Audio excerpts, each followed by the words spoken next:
Good morning student. आज हिंदी में हम विशेषण पढ़ेंगे कि विशेषण है वो क्या होते हैं, किसे कहते हैं विशेषण। तो विशेषण वो शब्द होते हैं जो संज्ञा और सर्वनाम की विशेषता बताते हैं। जो विशेषता जिनसे बताई जाती है वो विशेषण कहलाते हैं। अब यहाँ पे चित्र दे रखा है पेड़ का।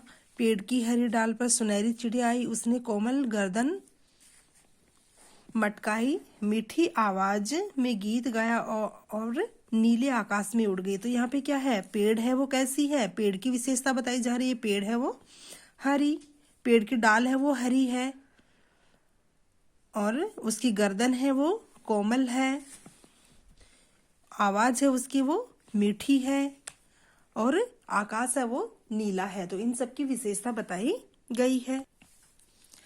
नटखट गिलहरी ने सुनहरी चिड़िया को देखा, उसने अपनी गोल पूंछ हिलाई और सुनहरी चिड़िया की तरह उड़ने के लिए आगे उसने अपनी गोल पूंछ हिलाई और सुनहरी चिड़िया की तरह उड़ने के लिए आगे बढ़ी।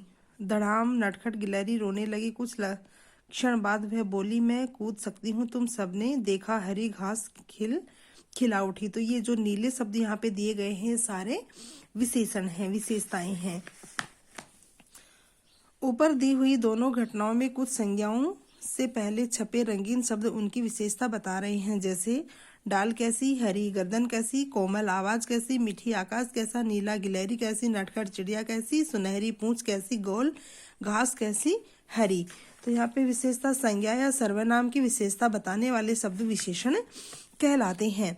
विशेष्य, जिन संज्ञा या सर्वनाम की विशेषता प्रकट की जाती है उसे विशेष्य कहते हैं। जैसे वह देखने में सरल किंतु गुणों में श्रेष्ठ है। यहाँ सरल और श्रेष्ठ वह सर्वनाम की विशेषता है, वह शब्द विशेष्य है। विशेषण के भेद, विशेषण के 5 भेद होते हैं। सबसे पहले आता है गुणवाचक विशेषण। तो ये विशेषण संज्ञा या सर्वनाम के गुण, दोष यानी कि रंग, आकार, दशा, दिशा, काल आदि का बोध कराते हैं। इस पेड़ के आम मीठे हैं, यह सफेद मकान है। तो ये सब जो विशेषता गुण बताए जाते हैं वो गुणवाचक विशेषण होता है। नेक्स्ट आता है संख्यावाचक विशेषण। ये विशेषण संज्ञा या सर्वनाम शब्दों की संख्या का बोध कराते हैं, संख्यावाचक विशेषण कहलाते हैं। संख्यावाचक विशेषण के 2 भेद होते हैं, निश्चित संख्यावाचक और अनिश्चित संख्यावाचक। निश्चित संख्यावाचक होता है उसमें तो संख्या की निश्चितता रहती है और अनिश्चित संख्यावाचक होता है उसमें संख्या की अनिश्चितता रहती है, यानी उसमें निश्चित संख्या नहीं होती है। नेक्स्ट आता है परिमाणवाचक विशेषण। इन विशेषण शब्दों से संज्ञा या सर्वनाम शब्दों के परिमाण या मात्रा का बोध कराते हैं। परिमाणवाचक विशेषण के 2 भेद होते हैं। परिमाणवाचक विशेषण है, इसके 2 भेद होते हैं। इसके भी निश्चित परिमाणवाचक और अनिश्चित परिमाणवाचक। निश्चित परिमाणवाचक होता है उसमें माप की विशेष निश्चितता रहती है और अनिश्चित परिमाणवाचक होता है उसमें कोई भी वस्तु होती है उसकी अनिश्चितता होती है। नेक्स्ट परिमाणवाचक तथा संख्यावाचक विशेषण में अंतर। परिमाणवाचक और संख्यावाचक विशेषण शब्दों के रूप लगभग समान होने के कारण भ्रम होना स्वाभाविक होता है, अतः दोनों में अंतर का विश्लेषण होना आवश्यक है। परिमाणवाचक उन शब्दों को कहा जा सकता है जिनकी गिनती करना कठिन हो, जैसे द्रव्यों की संख्या, जबकि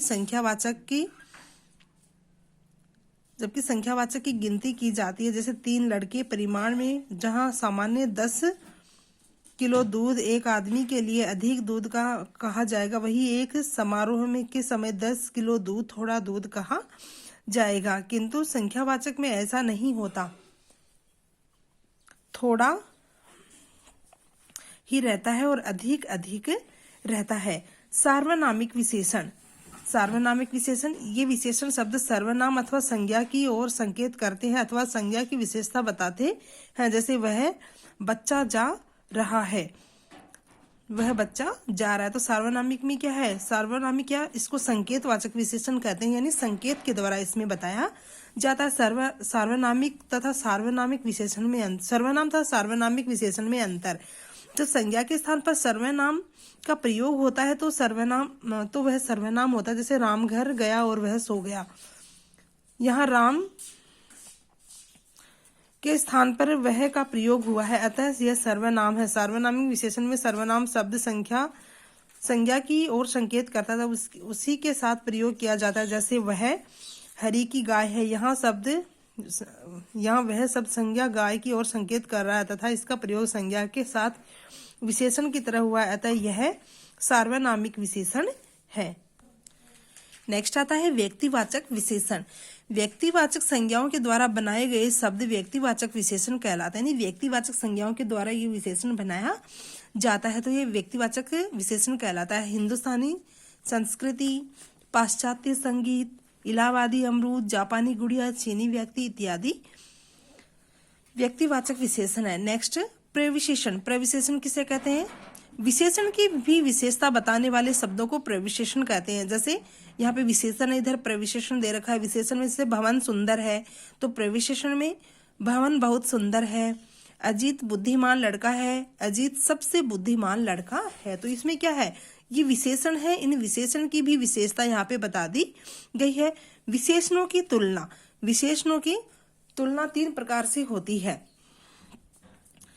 विशेषणों की तुलना तीन प्रकार से होती है, यानी विशेषण उनकी तीन अवस्थाएं होती हैं, मूलावस्था, उत्तरावस्था और उत्तमा अवस्था। मूलावस्था साधारण अवस्था को मूलावस्था कहते हैं और उत्तरावस्था दो व्यक्तियों, वस्तुओं, स्थानों की तुलना में किसी को दूसरे से कम या अधिक बताना उत्तरावस्था कहलाती है। यानी मूलावस्था में तो जो साधारण अवस्था होती है उसको मूल अवस्था कहते हैं। हम किसी साधारण सी बात करते हैं किसी के बारे में तो वो मूलावस्था होती है। और उत्तरावस्था में चाहे दो व्यक्ति हो या दो वस्तु हो, उन दोनों में तुलना की जाती है। एक को अधिक बताया जाता है या फिर एक को कम बताया जाता है, तो वो उत्तरावस्था होती है। नेक्स्ट आती है उत्तमावस्था।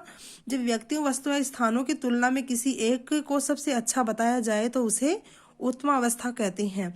यानी कि उत्तमावस्था में जब व्यक्ति हो, वस्तु या स्थान हो, उनकी तुलना किसी एक को सबसे अच्छा बताया जाता है। यानी कि इन तीन चीजों की तुलना हो रही है और इसमें एक को सबसे अच्छा बताया जाता है तो वो उत्तमावस्था होती है। विशेषण की अवस्थाओं के रूप मूलावस्था, उत्तरावस्था और उत्तमावस्था। मूलावस्था में कठोर, लघु, श्रेष्ठ। उत्तरावस्था में कठोरतर, लघुतर, श्रेष्ठतर। कठोरतम, लघुतम, श्रेष्ठतम।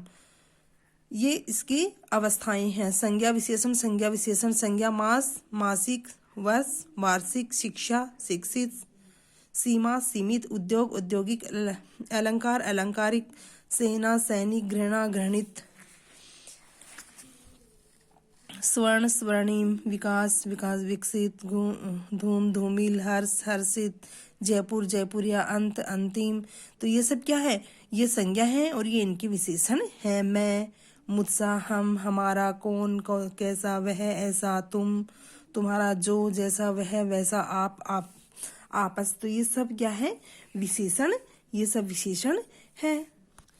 तो ये हमारे विशेषण का चैप्टर था कि विशेषण की परिभाषा और विशेषण के प्रकार और विशेषण की जो अवस्थाएं हैं वो कितनी होती हैं। तो ये चैप्टर है, ये आपको अच्छे से पढ़ना है। धन्यवाद।